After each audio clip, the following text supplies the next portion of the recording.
وقال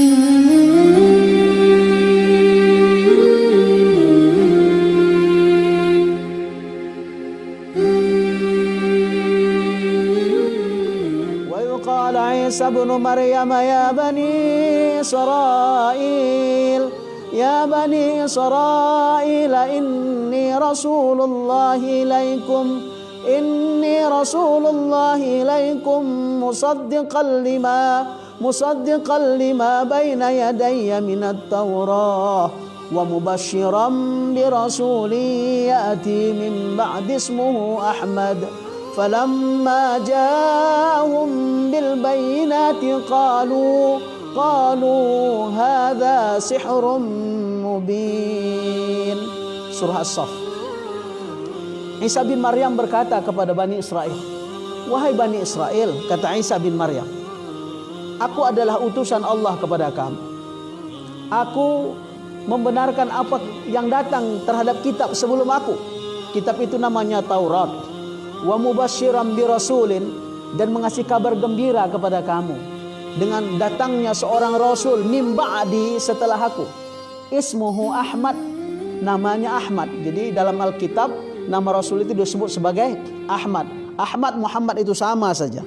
Artinya panggilan yang biasa bagi mereka Ahmad dan Muhammad. Wa mubasyiran birasuli ya'ti min ba'di ismuhu Ahmad. Aku mengasih kabar dengan seseorang yang akan datang namanya Ahmad. Falamma ja'ahum bil bayinat, tatkala datanglah Muhammad itu bil bayinat, dengan bukti-bukti yang sudah tertulis dalam kitab Injil. Apa yang terjadi? Qalu, mereka berkata, hadza sihrun mubin, ini sihir yang nyata. Assalamualaikum warahmatullahi wabarakatuh. Baik. Alhamdulillah Rabbil Alamin, wa bihi nasta'inu ala umri dunya waddin, wassalatu wassalamu ala habibina wa nabina Muhammadin wa ala alihi wa sahbihi ajma'in. Rabbi shrah li sadri wa yassir li amri wahlul 'uqdatam min lisani yafqahu qawli. Subhanaka la ilma lana illa ma 'allamtana innaka antal alimul hakim. Hasbunallahu wa ni'mal wakil, wa la haula wa la quwata illa billahil aliyil azim. Amma ba'd. Hormat kita bersama untuk orang tua kita, Bapak Panghulu yang berhadir beserta seluruh perangkat-perangkat desa yang berhadir.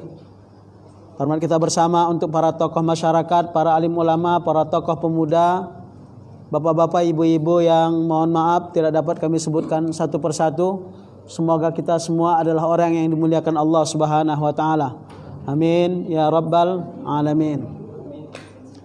Bapak Ibu sekalian, kita bersyukur kepada Allah Subhanahu wa taala dipilih Allah menjadi orang yang beriman. Dan iman itulah yang telah menghantar kita ke tempat ini.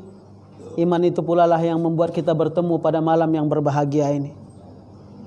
Ada banyak orang yang hidup bersama Rasul, menyaksikan mukjizat Rasul, menyaksikan akhlak Rasul, tapi tidak beriman dengan Rasulullah SAW dan tidak menerima hidayah dari Allah Subhanahu wa taala. Tidak jauh pamannya sendiri, Abu Talib, begitulah inginnya Rasul agar pamannya itu menjadi orang beriman. Tapi sampai ia menutup kehidupan, Allah tidak memberikan hidayah iman kepadanya. Kita tidak menyaksikan Rasul, kita tidak melihat mukjizatnya selain Al-Quranul Karim. Kemudian Allah memilih kita untuk menjadi orang yang beriman. Bapak Ibu sekalian, di sebahagian daerah orang yang beriman itu harus berhadapan dengan berbagai tantangan. Di daerah Cina misalnya, di sebahagian daerah mereka dipaksa untuk memakan babi. Mereka puasa dipaksa untuk berbuka. Mereka ketahuan sholat, mereka dihukum. Di sebahagian daerah misalnya di daerah Afrika, ada sama sekali masjid tidak boleh didirikan. Agama Islam tidak boleh ditegakkan. Kita masih bersyukur di daerah ini masih bisa kumpul di masjid, masih bisa buat wirid, masih bisa ketemu, masih bisa mengaji satu dengan lain. Dan nikmat ini sesungguhnya banyak yang tidak mendapatkannya. Karena itu kita bersyukur terhadap nikmat Islam ini dan nikmat iman ini. Dan nikmat inilah yang terbesar yang Allah berikan kepada kita. Selawat dan salam untuk Rasul yang mulia Muhammad sallallahu alaihi wasallam. Semuanya sallallahu alaihi wasallam. ia begitu cinta kepada umatnya, begitu sayang kepada kita, sampai-sampai hampir saja ia membinasakan dirinya agar orang lain bisa masuk ke dalam Islam, bisa menjadi orang yang beriman. Kecintaan itulah yang membuat Islam ini berkembang terus. Walaupun orang-orang berusaha untuk menutup sinar Islam, tapi cahayanya menembus kemana saja. Semakin mereka tutup, semakin mereka tekan, maka Islam semakin memuncak dan semakin jaya. Dan itu akan kita lihat. Di satu daerah mereka berusaha menekannya, tapi muncul di daerah lain orang-orang yang mengucapkan 2 kalimat syahadat dan menjadi orang yang beriman. Tidak terlepas semua itu dari perjuangan Rasulullah sallallahu alaihi wasallam. Sebagai ungkapan cinta kita, mari kita berselawat kepada beliau. Allahumma salli ala Sayyidina Muhammad wa ala ali Sayyidina Muhammad. Bapak Ibu sekalian, begitu Rasul diangkat menjadi Rasul di Gua Hira, maka misi yang pertama adalah bagaimana agama ini sampai kepada seluruh manusia. Pertama yang menjadi target adalah orang-orang dekatnya. Maka pulang dari Gua Hira, kemudian dia berkata kepada istrinya, Zammiluni, zammiluni, selimuti aku, selimuti aku. Kenapa? Ketika di Gua Hira, Rasul menerima wahyu, dia melihat Jibril dalam bentuk aslinya, sangat besar. Dari timur ke barat, di atas langit kelihatan memanggil. Kalau Bapak ada yang manggil kayak gitu besarnya, kira-kira gimana itu? Ya kan? Itulah yang dirasakan Rasul. Ar-ru'b, ada rasa takut. Ya. Kemudian gemetar karena dia tidak pernah menyaksikan itu. Bapak Ibu sekalian, dia pulang ke rumah. Sampai di rumah dia bilang kepada istrinya, Zammiluni, zammiluni, selimuti aku, selimuti aku. Ya, kemudian istrinya menyelimutinya. Jadi ibu, kalau suami minta sesuatu, jangan tanya dulu. Ya, kasih dulu permintaannya. Kalau dia ketakutan, jangan diejek. Ya, apanya bang ini? Ketakutan. Dia tidak. Begitu Rasul datang, minta selimut, diselimuti. Setelah reda rasa takutnya, kemudian dia bertanya kepada Rasul, ada apa wahai suamiku? Rasul bercerita, ada datang satu makhluk yang sangat besar, yang meminta dia untuk membaca, yang mengangkat dia menjadi Rasul. Maka kemudian Khadijah membawanya kepada salah seorang pendeta waktu itu, dan kemudian pendeta itu keluarga daripada Khadijah. Kata pendeta itu kepada Rasul, yang datang kepadamu adalah Jibril. Dia mengangkatmu menjadi Rasul. Kau adalah Rasul yang dijanjikan oleh Alkitab. Wa idh qala Isa ibn Maryam ya bani Israil, ya bani Israil, inni Rasulullahi ilaikum, inni Rasulullahi ilaikum musaddiqan lima baina yadayya minat Taurah wa mubashiran bi rasulin ya'ti min ba'di ismuhu Ahmad. Falamma ja'ahum bil bayyinati qalu hadha sihrun mubin. Surah As-Saff. Isa bin Maryam berkata kepada Bani Israel, wahai Bani Israel, kata Isa bin Maryam, aku adalah utusan Allah kepada kamu. Aku membenarkan apa yang datang terhadap kitab sebelum aku. Kitab itu namanya Taurat. Wa mubasyiran bi rasulin, dan mengasih kabar gembira kepada kamu dengan datangnya seorang rasul mim ba'di, setelah aku. Ismuhu Ahmad, namanya Ahmad. Jadi dalam Alkitab nama Rasul itu disebut sebagai Ahmad. Ahmad Muhammad itu sama saja. Artinya panggilan yang biasa bagi mereka Ahmad dan Muhammad. Wa mubasyiran bi rasuli ya'ti min ba'di ismuhu Ahmad. Aku mengasih kabar dengan seseorang yang akan datang namanya Ahmad. Falamma ja'ahum bil bayinat, tatkala datanglah Ahmad itu, tatkala datanglah Muhammad itu bil bayinat, dengan bukti-bukti yang sudah tertulis dalam kitab Injil. Apa yang terjadi? Qalu, mereka berkata, hadza sihrun mubin, ini sihir ini. Ini sihir yang nyata ini. Bapak Ibu sekalian yang dimuliakan Allah Subhanahu wa taala, begitu diangkat menjadi rasul, maka tugasnya adalah mengajak orang-orang sekelilingnya. Wanita yang pertama beriman adalah istrinya Khadijah. Ya. Kemudian anak kecil yang bernama Ali bin Abi Thalib. kemudian Abu Bakar Siddiq, kemudian termasuklah yang awal itu Utsman bin Affan. Ada beberapa sahabat yang awal yang masuk ke dalam Islam. Maka Bapak Ibu sekalian, Rasul mengajarkan Islam itu sembunyi-sembunyi, rumah ke rumah, rumah ke rumah. Jadi macam kita mungkin buat irit ya, sana sedikit-sedikit. Pusat pertemuan mereka di rumah Arqam bin Abil Arqam. Arqam bin Abil Arqam, itulah tempat pusat pertemuan mereka. Kenapa rumah Arqam bin Abil Arqam? Pertama, rumah ini agak jauh dari orang-orang musyrik. Yang kedua, orang tidak akan menyangka kalau rumah Arqam bin Abil Arqam ini dijadikan sebagai tempat dakwah bagi Rasul. Maka kemudian Islam terus berkembang. Bapak Ibu sekalian, Islam berkembang bukan dengan mudah. Begitu Islam mulai berkembang, mulailah mereka terusik dengan bertambahnya jumlah orang-orang yang beriman. Apa yang mereka lakukan adalah menekan orang-orang beriman. Kita tahu ada Bilal bin Rabah. Bilal bin Rabah, Bapak Ibu sekalian, dia orang yang kulitnya hitam. Orang yang ya mungkin tidak menarik lah, kita katakan, dari Afrika sana. Subhanallah, dia mengucapkan 2 kalimat syahadat. Begitu dia mengucapkan 2 kalimat syahadat, diketahui oleh Umayyah dia masuk Islam. Apa yang dilakukan kepadanya?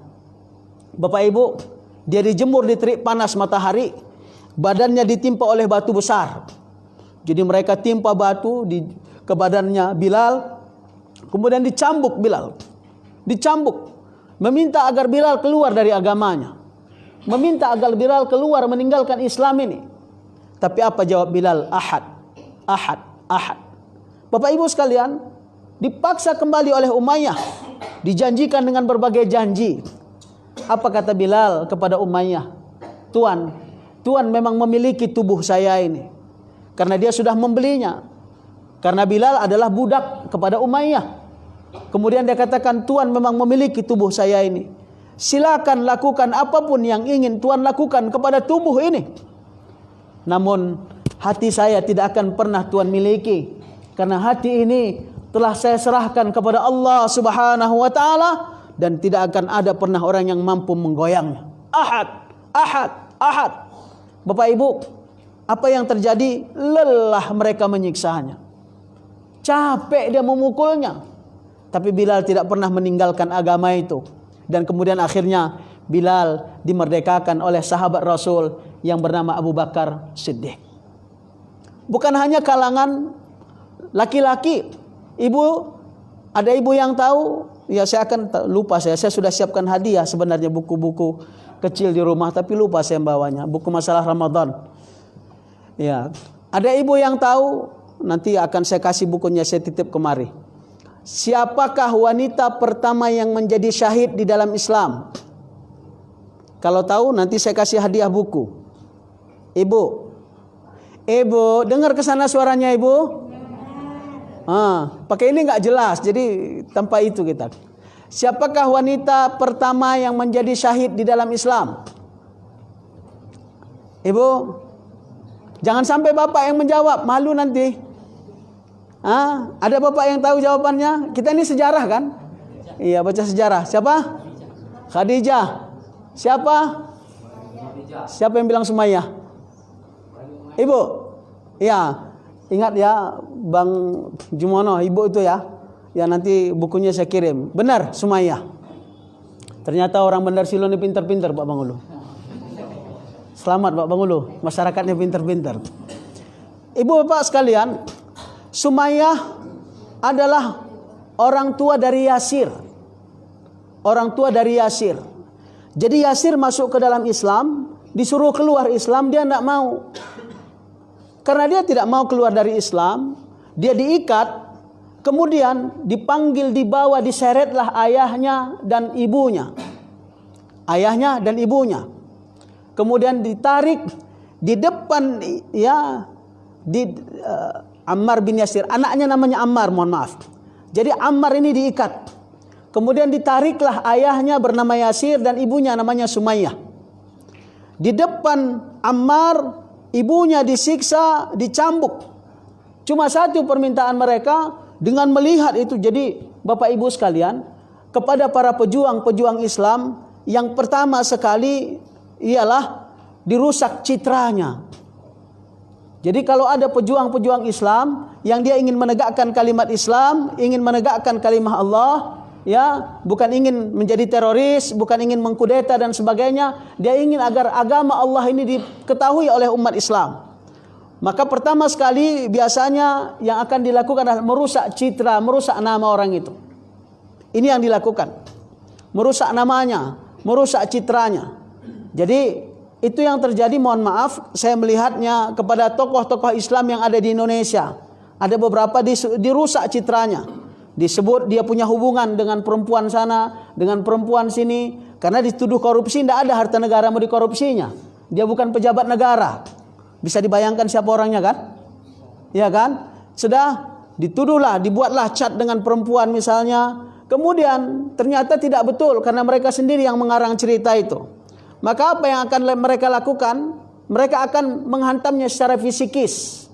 Ya, kejiwaannya akan dihantam. Ya, sekarang dimasukkan ke penjara untuk melemahkan mentalnya. Memang begitu para pejuang-pejuang itu. Ya, Ammar juga begitu. Ammar ketika dia masuk ke dalam Islam, Bapak Ibu sekalian, diketahui orang musyrik dia masuk ke dalam Islam, maka dia disiksa. Suruh keluar dari Islam, tidak mau. Maka yang mereka lakukan adalah menyiksa ibunya dan ayahnya di depan Ammar. Ibunya sudah tua dan renta, disiksa di depannya. Bayangkan bagaimana kita menyaksikan ibu kandung kita yang melahirkan kita dipukul, ditunjang, ditampar di depan kita. Itulah beban yang dirasakan para sahabat dalam memperjuangkan Islam ini. Melihat pukulan itu, Ammar merasakan getar di jiwanya dan rasa ingin marah. Dan marah, bukan rasa ingin marah lagi, marah. Tapi dia tidak bisa melepaskan dirinya dari ikatan itu. Kelihatan dari wajah Ammar marah yang bersangatan. Tapi subhanallah ibu, subhanallah, apa kata Sumayyah kepada anaknya Ammar? Ketika dia lihat gemuruh begitu besar dalam jiwa Ammar karena marah yang mendalam, dengan mantap Sumayyah mengatakan kepada anaknya Ammar, wahai anakku, apapun yang mereka lakukan kepada aku, sekalipun nyawa ini harus menjadi taruhan terhadap Islam ini, jangan pernah engkau meninggalkan agama Rasulmu Muhammad, tetaplah dalam agama itu. Itulah ungkapan Sumayyah yang dicatat dalam sejarah. Bagaimana dia memotivasi anaknya mendengar ungkapan yang mereka harapkan tadi melemahkan kepada Ammar. Kemudian mereka mengambil tombak, mohon maaf sekali lagi, mengambil tombak, menombak kemaluan ibunya yang sudah renta itu dari depan tembus ke belakang. Dan kemudian dia menjadi syahid. Dan dia adalah wanita pertama yang meninggal di dalam Islam sebagai syahid. Bapak Ibu sekalian yang dimuliakan Allah Subhanahu wa taala, ada banyak nyawa, ada banyak darah yang sudah tertumpah untuk memperjuangkan Islam ini. Bukan hanya para sahabat. Rasul setelah meninggalnya Khadijah, setelah meninggalnya pamannya Abu Talib, kemudian dia terpaksa meninggalkan kota Mekah. Dia pergi ke Taif. Saya berdoa mudah-mudahan kita semua akan sampai ke Taif. Amin. Ya Rabbal Alamin. Karena Taif dengan Mekah itu lebih kurang 40 km.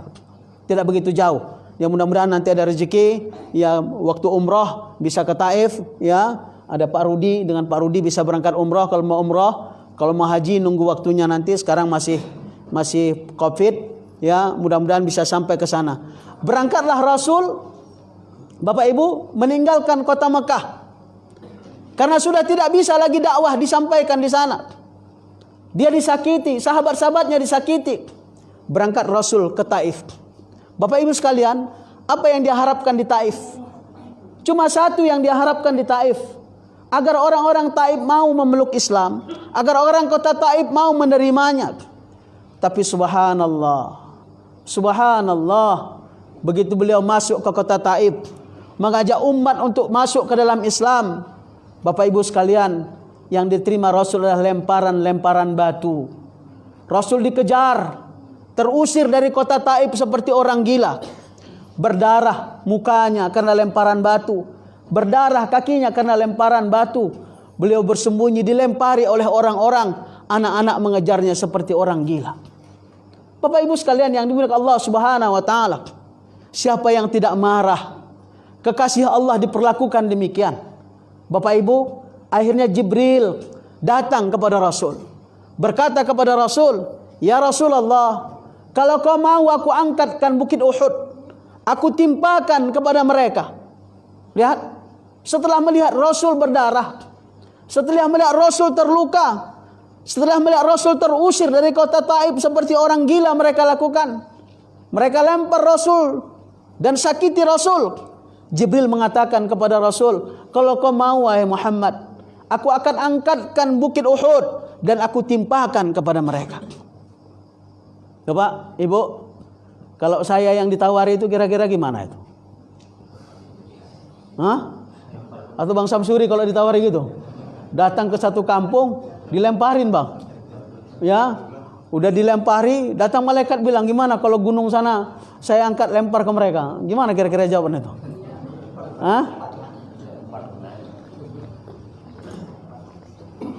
Kalau Bang Samsuri katanya, kalau kurang tambah lagi, nggak cukup itunya. Tapi Bapak Ibu sekalian, ini menjadi pelajaran kepada kita bagaimana keteguhan Rasul dalam dakwah. Begitu ditawari oleh Jibril, apa kata Rasul? "La ya Jibril, la ya Jibril, asallahu ayyukhrija min aslabihim mu'minin." Jangan wahai Jibril, jangan wahai Jibril, jangan timpakan itu kepada mereka. Asallahu ayyukhrija min aslabihim mu'minin. Semoga kelak Allah mengeluarkan keturunan-keturunan orang yang beriman dari mereka. Dan sekarang Taif itu 100% Islam. Subhanallah. Subhanallah. Bapak Ibu sekalian, ketika ditawari oleh Jibril, apa yang dilakukan Rasul? Dia berdoa kepada Allah, "Allahumma ighfir li qaumi fa innahum la ya'lamun." Ya Allah, ampunkan kaumku, mereka tidak tahu apa yang mereka lakukan kepada aku. Inilah jiwa pemimpin. Pak Sayuti kalau mengajak masyarakatnya, kemudian masyarakat tidak mendengar, kemudian masyarakat tidak mengindahkan apa yang disampaikan. Kita sebagai tokoh-tokoh masyarakat membimbing, mengajak orang pada kebaikan, tapi ajakan kita dilecehkan, ajakan kita ditolak, ajakan kita tidak diterima. Maka belajarlah dari Rasul, tidak menyalahkan dulu kaumnya, tidak menyalahkan dulu masyarakatnya, tapi kemudian dia minta ampun kepada Allah. "Ampunkan kaumku ya Allah, fa innahum la ya'lamun." Mereka tidak tahu apa yang mereka lakukan itu ya Allah. Kemudian Rasul berdoa kepada Allah, meminta kepada Allah, apapun yang mereka lakukan kepada aku ya Allah, aku tidak peduli, kata Rasul. "Illam yakun bika alayya ghadabun." Yang penting engkau tidak marah kepada aku wahai Allah. Bapak Ibu sekalian yang dimuliakan Allah Subhanahu wa taala, setelah dari Taif kemudian kembali lagi ke Mekah, kemudian terus menuju hijrah. Bapak Ibu sekalian yang dimuliakan Allah Subhanahu wa taala, saya ingin mengambil pelajaran kenapa Rasulullah begitu gigih menyampaikan Islam. Apa sih untungnya menjadi orang beriman? Ya, catat ini dalam ingatan kita. Apa untungnya menjadi orang yang beriman? Paling tidak ada 3 alasan kenapa orang-orang beriman itu beruntung. Berapa alasan? Ya, ini dicatat dalam hati, jangan lupa sampai hari kiamat. Ya, paling tidak kalau ditanya orang, kenapa orang beriman itu beruntung? Paling tidak ada 3 alasannya. Alasan pertama, kenapa orang beriman itu beruntung? Orang beriman itu idrakul ghayah. Orang beriman itu idrakul ghayah. Orang beriman itu tahu tujuan hidupnya. Orang yang tidak beriman, kalau dia individu, kalau ada orang tidak beriman secara individu, orang yang tidak beriman itu kerisyah, seperti bulu yang dipermainkan oleh angin. Pernah ngelihat Bapak, kalau misalnya ada kipas angin, kita naikkan satu bulu ayam, atau bulu ayam, sudah perhatikan bagaimana bulu ayam itu di tengah angin ini. Apa yang terjadi? Bapak Ibu, dia akan terbang ke sana, terbang kemari, tidak tentu arah. Orang yang tidak beriman pun demikian. Mereka tidak tahu tujuan hidupnya. Al-Quran menjelaskan, yatamatta'una, ya'kuluna kama ta'kulul an'am. Mereka makan seperti makan binatang, kemudian mereka bersenang-senang sebagaimana bersenang-senangnya hewan. Coba lihat, orang yang tidak beriman, orang yang beriman dia mengerti tujuan hidupnya. Satu contoh saya katakan kepada bapak dan ibu, orang yang mengerti tujuan dan tidak mengerti tujuan. Ada yang pernah shopping ke Ramayana, atau tidak usah ke Ramayana, atau kemana lah, sudah ke Sujuya misalnya. Bapak ibu sekalian, orang yang ingin pergi ke satu tempat, misalnya mau belanja lah ke perdagangan, nggak usah jauh kali ke Siantar, sudah mau belanja ke perdagangan, dia tahu tujuannya mau ngapain, mau belanja. Sebelum dia berangkat dia akan tulis, yang saya perlukan ini 1, 2, 3, dia tulis 10, 15 macam yang dia perlukan. Sudah, ini mengerti tujuan. Kita berbicara tentang orang yang mengerti tujuan. Dia akan berangkat ke perdagangan, catatan sudah ada di kantong, semua sudah disiapkan. Bapak ibu mulai sampai perdagangan dia akan lihat, ini saya perlukan, ambil, beli. Nggak ada di kedai ini, pindah ke kedai sana, cari, ada dapat, masukkan ke keranjang. Sampai semua selesai, yang sudah dapat di checklist. Sudah? Semua di checklist. Begitu selesai, kemudian dia bawa belanjaannya ini, dia pulang. Itu orang yang punya tujuan. Orang yang punya tujuan. Kalau misalnya orang tidak punya tujuan, berangkat ke perdagangan, ngapain? Jalan-jalan. Ngapain? Nengok-nengok mana yang cocok dibeli. Kan ada orang yang begitu bapak, tapi bukan orang Bandar Silo. Sudah, berangkatlah ke perdagangan. Kira-kira waktu yang dibutuhkan lama apa sebentar? Pertama lama waktunya. Yang kedua, kira-kira pengeluarannya terarah apa tidak? Nampak itu beli, nampak ini beli. Oh ini lagi murah ini, mana tahu. Ini kadang-kadang ibu, mohon maaf, ini kadang-kadang, ya kan, ada ibu-ibu karena tergoda dengan harga murah, tidak dibutuhkannya pun dibeli. Maka maka saya harapkan kepada kita, kalau belanja beli yang dibutuhkan. Kalau belum dibutuhkan atau tidak dibutuhkan, tidak usah dibeli. Ini kadang-kadang, oh nanti mana tahu suatu hari perlu, mana tahu pesta nanti perlu, kan begitu. Mana tahu, dibelilah barang itu, simpan ke rumah. Sudah lama, kemudian dia pesta, dia tidak akan ingat apa yang sudah dia beli itu. Pas dia mau pesta, oh ini nggak ada, beli. Ini nggak ada, beli. Waktu bongkar-bongkar udah siap pesta, kok senyum-senyum ibu? Iya, berarti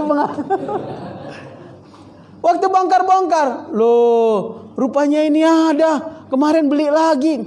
Aduh, kenapa? Dia membeli yang tidak dia butuhkan. Sudah, waktunya habis, uangnya tidak terarah. Sudah, pekerjaannya sia-sia. Itulah orang yang tidak punya tujuan hidup. Jadi orang yang beriman, di mana keberuntungan orang yang beriman? Pertama, orang yang beriman, dia tujuannya, dia idrakul ghayah, dia tahu dia mau ngapain di dunia ini. Ngapain di dunia ini? Lihat Al-Qasas 77. Wabtaghi fima ataqallahu ad-daral akhirah wa la tansa nasibaka minad dunya wa ahsin kama ahsanallahu ilaik wallahu yuhibbul muhsinin. Kata Allah, tujuan kita di dunia ini cuma satu. Wabtaghi, gunakan, manfaatkan fima ataqallah, apapun yang Allah berikan kepadamu. Kemana digunakan? Ad-darul akhirah, untuk negeri akhirat.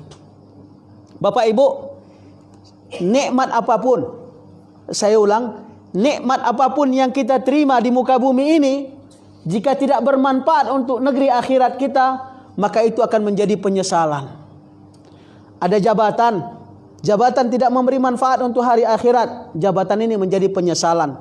Ada anak tidak bermanfaat untuk hari akhirat, anak ini akan menjadi penyesalan. Ada istri, ada suami, istri dan suami tidak memberikan manfaat untuk hari akhirat, istri dan suami pun akan menjadi penyesalan. Apa saja, harta, termasuk harta. Ketika harta juga tidak memberikan manfaat kepada hari akhirat kita, maka harta itu akan menjadi penyesalan ketika kita pulang kepada Allah Subhanahu wa taala. Karena itu Bapak Ibu, coba perhatikan nikmat yang Allah berikan kepada kita. Nikmat apa saja itu, jadikan nikmat itu sarana untuk mendapatkan pahala di akhirat, jika tidak menyesal. Bapak, jadikan semua nikmat yang kita terima untuk negeri akhirat. Kenapa? Karena semua akan menjadi penyesalan. Ketika kita meninggal dunia, kita akan menyesal lupa bersedekah. Itu sebabnya di Al-Quran dikatakan, Rabbirji'un, ya Tuhan balikkan aku ke dunia, la'alli a'malu salihan, agar aku bisa beramal saleh. Dalam ayat lain dia minta kepada Allah, ya Allah balikkan aku ke dunia, aku akan bersedekah. Kenapa? Harta yang dia terima tidak dia manfaatkan untuk negeri akhirat. Jadi kenapa orang beriman beruntung? Pertama, idrakul ghayah, dia tahu tujuan hidupnya. Tujuan hidupnya cuma numpang di sini. Tujuan hidupnya cuma sekedar mampir dan akan melanjutkan perjalanan. Satu hari salah seorang sahabat naik ke Bukit Sofa. Kemudian dia katakan, halimmu ilayya, kumpullah. Maka orang-orang berkumpul. Katanya kepada orang-orang yang berkumpul itu, kalau kalian mau pergi jalan-jalan, katanya, kalau kalian mau pergi jalan-jalan, apakah kalian perlu membawa bekal? Orang-orang yang datang menjawab, pastilah kami perlu bekal dalam perjalanan dan di muka bumi ini, mau musafir. Kemudian kata sahabat tadi, maka sesungguhnya perjalanan akhirat itu lebih panjang. Jika perjalanan dunia yang singkat ini kamu memerlukan bekal, demi Allah perjalanan setelah kematian itu jauh lebih panjang dan jauh lebih banyak bekal yang kamu butuhkan. Jadi orang beriman di dunia ini cuma satu bayangannya Bapak Ibu, negeri akhirat. Kenapa? Negeri dunia ini cuma sebentar. Allah katakan, wabtaghi fima ataqallahu darul akhirah. Obsesikan semua yang kau punyai untuk negeri akhirat. Wala tansa nasibaka minad dunya. Jangan lupakan bahagianmu di dunia. Bapak, contoh, ada orang manjat pohon kelapa. Kemudian kita bilang, Pak, turunkan semua yang tua ya, tapi jangan lupa saya mau yang muda. Kira-kira yang mudanya banyak apa sedikit? Itulah kiasan kepada ayat ini. Kata Allah, obsesikan semua untuk hari akhiratmu. Wala tansa nasibaka minad dunya. Tapi jangan lupakan bahagianmu di dunia ini. Kenapa? Kita perlu juga harta di dunia ini untuk memakmurkan bumi ini. Karena kalau harta berada pada orang yang beriman, ya, saya ingin kasih satu contoh. Siapalah saya tunjuk ya? Ya, anak muda itu. Ya, boleh ditanya? Boleh ya? Kalau hari ini ada orang ngasih uang sama adik 5 miliar. Pernah pegang uang 5 miliar? Belum ya, sama kita. Sudah? Ada yang ngasih uang sama adik 5 miliar. Kira-kira kemana uang 5 miliar itu adik bikin? Bingung ya? Tapi kayaknya mengumrohkan orang tua, bangun masjid, ya kan, buat jalan, ya kan, kemudian bantu orang-orang susah, gitu kira-kira. Ya. Kenapa itu cita-citanya? Ibu, karena dia orang baik, dia orang beriman. Saya baca satu buku tulisan Anies Mata. Dia cerita ada satu orang di Jakarta, ya, orang kaya berat. Karena kayanya dia punya jet pribadi. Ini tulisan langsung dari Anies Mata. Bukunya masih ada sama saya kayaknya. Bapak Ibu, dia bilang orang ini selalu dari Indonesia pergi ke Amerika. Pusat judi di Amerika di mana? Los Angeles ya? Las Vegas. Iya. Dia tahu dia. Bukan berarti pernah ke sana. Baca-baca kayaknya ya. Ya, udah pernah ke sana memang? Enggak kan? Enggak. Bapak Ibu sekalian, dia berangkat ke sana. Dalam buku itu diceritakan sekali main dia selalu ke sana kadang-kadang 3 hari, 4 hari, kadang-kadang seminggu. Sekali bermain seminggu itu atau 3 minggu itu atau 3 hari itu dia selalu kalah atau menang, kadang menang $5 juta US. Menangnya bukan sedikit-sedikit. Kalahnya pun segitu, kadang-kadang 4 juta kalah, $4 juta US Ibu, bukan rupiah. Ya, ke uang kita tah berapa ratus miliar itu. Jadi suatu hari Bapak Ibu ketika sedang main kartu itu, yang punya uang orang kaya banyak, yang kaya nih, ketika sedang main kartu, dia bilang, saya lapar. Dia bilang, saya lapar. Kayaknya nasi Padang di Singapura enak lah. Dia di mana? Ini kisah nyata ini. Ya, dia di mana tadi? Di Amerika. Kemudian dia bilang sama ajudannya, pergi beli nasi ke Singapura. Beli nasi Padang di daerah Singapura, saya tak tahu di mana daerahnya, tapi di Singapura lah, ya kan? Bapak Ibu sekalian, berangkatlah jet itu tadi, cuma membeli nasi Padang ke Singapura. Kemudian balik lagi ke Amerika. Ini cerita nyata ini. Sudah, cerita nyata. Sudah, balik lagi ke Singapura. Bagi kita, Ibu, orang yang beriman akan berpikir, sayang sekali uang itu dihambur-hamburkan. Tapi bagi mereka yang tidak beriman, tidak ada tujuan hidup kecuali untuk memuaskan diri, untuk memuaskan perut sama yang di bawah perut. Cuma itu saja. Maka siapa yang tujuannya cuma perut dan bawah perut, maka nilainya tidak beda dengan yang keluar dari perutnya. Makanya hati-hati kita. Agak kasar ya? Enggak kan? Enggak kasar kan? Saya kan cuma bilang. Iya, yang saya baca. Kata ulama begitu. Man kana hammuhu batnuhu wa ma tahta batnihi, apa yang cita-citanya cuma perut dan bawah perutnya, faqimatuhu, maka nilainya tidak lebih dari apa yang keluar dari perutnya. Jelas? Itulah laki-laki tadi. Suruh beli ke ke Singapura, balik ke Amerika cuma membeli nasi. Kenapa Bapak Ibu? Saya katakan tadi, tidak ada tujuan hidup. Dia tidak berpikir akhirat. Aku sudah capek mencarinya, maka aku habiskan. Dia tidak berpikir orang lain. Enak kali orang itu. Dia nggak kerja, duduk-duduk dapat duit. Aku kerja setengah mati, dibagi pula sama dia, karena tidak punya tujuan hidup. Orang-orang yang tidak punya tujuan hidup, khusus untuk dunia ini saja. Teman ini tadi, Anies Mata juga cerita ke saya. Dia ngisi pengajian di satu tempat. Cerita dalam bukunya ya. Dia mengisi pengajian di satu tempat, sudah duduk di satu karpet yang kecil. Kecil karpet itu. Habis ceramah, teman yang sebelah nanya, Ustadz, kira-kira menurut Ustadz berapa harga karpet ini? Dipeganglah sama Ustadz Anies Mata. Kemudian dia bilang, ya mungkin 300.000, 500.000 lah Pak, paling mahal 1 juta. Kata Anies Mata sama orang itu. Kemudian orang sebelah tadi bilang, saya tidak sebutkan di mana dia mengisi pengajian itu. Ya kalau saya sebutkan kita semua kenal tempat mengisi pengajian itu. Kemudian orang sebelah tadi cerita, Pak, Bapak tahu harga karpet ini lebih kurang 120 juta. Karpet kecil. Kenapa itu? Mereka tidak tahu apa yang mereka harus lakukan di dunia ini. Tidak punya tujuan hidup. Sehingga apa yang dimiliki dihambur-hamburkan. Jadi keistimewaan orang yang pertama, orang yang beriman, ya, yang pertama adalah idrakul ghayah. Dia tahu tujuan hidupnya.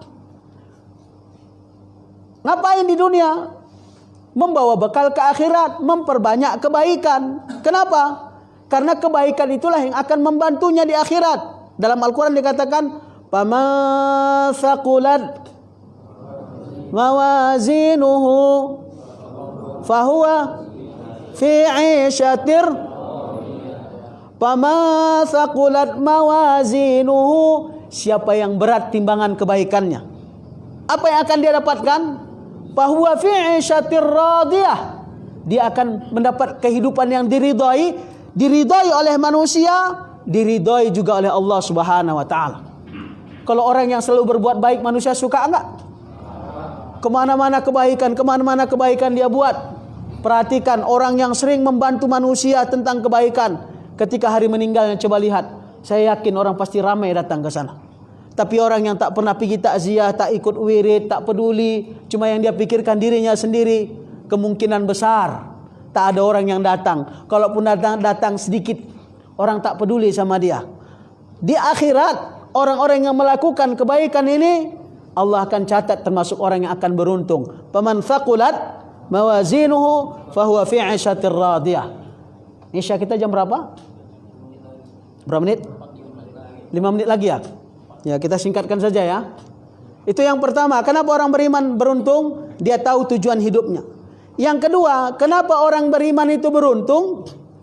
Dia tahu idraku matlubat. Pertama, dia tahu tujuan hidup. Yang kedua, dia tahu apa yang harus dilakukan di muka bumi ini. Yang tidak penting, Bapak, yang tidak ada kaitan untuk hari akhiratmu, tidak usah bingung memikirkannya. Saya ulang, yang tidak ada kaitan untuk hari akhiratmu, tidak usah susah kau dibikinnya. Ada satu orang mengadu kepada Imam Ali bin Abi Thalib, mengadu tentang kegelisahan hidup di dunia. Mungkin saat krisis seperti hari ini banyak masalah, terutama masalah keuangan, belanja dan sebagainya. Dia mengadu kepada Imam Ali bin Abi Thalib. Kemudian Ali bin Abi Thalib bertanya kepada orang itu, Bu, bagi ibu yang suka susah, yang suka galau, sudah datang kepada Imam Ali, katanya tentang kesulitannya. Kata Imam Ali bin Abi Thalib kepada laki-laki tadi, apa kata Imam Ali bin Abi Thalib? Dia tanya laki-laki itu, apakah masalah itu kau bawa ketika engkau lahir dulu? Dibawa enggak waktu dia lahir? Hah? Tidak, saya tidak bawa. Kemudian ditanya lagi oleh Imam Ali bin Abi Thalib, apakah masalah-masalah dunia ini nanti kalau kau lahir, kalau kau meninggal akan kau bawa juga? Katanya tidak, semua akan tinggal di dunia ini. Kata Imam Ali bin Abi Thalib, lantas kenapa hatimu harus susah dengan sesuatu yang tidak kau bawa lahir dan tidak kau bawa pulang kepada Allah Subhanahu wa taala? Yang perlu kita susahkan, yang perlu kita resahkan cuma satu, Bapak, sesuatu yang akan kita bawa pulang. Kalau tidak ada manfaatnya ke sana, tidak usah gelisah tentang itu, karena pasti akan kita tinggalkan. Berapa lamalah umur di dunia ini. Itu. Kemudian yang ketiga, keuntungan orang yang beriman, as-salamatu minal marhub. Orang beriman itu tidak pernah merasa gentar dengan kehidupan ini. Kenapa? Dia tahu segala sesuatu sudah ditakdirkan. Dia tahu cuma menjalani kehidupan ini. Sudah, ketika ini kehebatan orang beriman. Ketika terjadi sesuatu kepadanya, dia bisa tenang menerimanya. Ya Allah, ini keputusanmu, dan keputusanmu lah yang terbaik. Tidak ada gunanya bagi engkau ya Allah untuk menzalimi aku. Kira-kira Bapak, kalau Bapak merasa dizalimi Allah, apa sih gunanya sama Allah menzalimi Bapak? Apa sih gunanya sama ibu dizalimi Allah? Tidak ada gunanya. Allah itu melakukan yang terbaik untuk kita. Andai kata kita tahu, pasti kita akan mengatakan, Engkau Maha Adil ya Allah. Tidak ada satupun ya yang Allah lakukan kepada kita bentuk kezaliman, tapi semua yang Allah lakukan itu bentuk kecintaannya kepada kita. Karena itu orang beriman ketika menerima sesuatu, hatinya selalu lapang, tidak sulit, tidak khawatir. Kenapa? Dia tahu itu yang terbaik yang datang dari Allah Subhanahu wa taala. Itu sebabnya Bapak Ibu sekalian yang dimuliakan Allah Subhanahu wa taala, kita lihat orang yang tidak tahu tujuan hidupnya, kadang-kadang dia dapatkan dunia ini. Popularitas dia punya. Contoh, siapa yang tidak kenal Michael Jackson? Semua orang kenal. Popularitasnya semua orang tahu. Ya, walaupun Pak Pangulu kita ngetop, tapi belum tentu di Indonesia ini dikenal sama semua orang. Ya, Pak Pangulu ya, Bandar Silo mungkin kenal lah semua. Tapi begitu pindah ke Simalungun, belum tentu semua mengenal. Pindah lagi ke Sumatera Utara, belum tentu mengenal. Michael Jackson semua orang mengenalnya, sampai anak kecil. Apa yang tidak dia punya? Duit dia banyak. Artinya Bapak Ibu sekalian, dia punya dunia ini. Tetapi sesuatu yang tidak dia punyai adalah dia tidak punya ketenangan hidup, sehingga dia harus tidur pun harus makan obat dan akhirnya overdosis. Bapak Ibu sekalian, ada ketakutan dalam jiwanya, ada kekhawatiran dalam hatinya. Kenapa? Karena dia tidak beriman kepada Allah Subhanahu wa taala. 3 keuntungan orang yang beriman. Yang pertama, dia tahu tujuan hidupnya. Yang kedua, dia tahu apa yang ingin dia cari di dunia ini. Yang ketiga, apapun yang terjadi di muka bumi ini atau apapun yang terjadi kepada dirinya tidak akan pernah mengubah hatinya. Ini saja mungkin. Mohon maaf atas segala kekurangan. Wal afu minkum. Wassalamualaikum warahmatullahi wabarakatuh.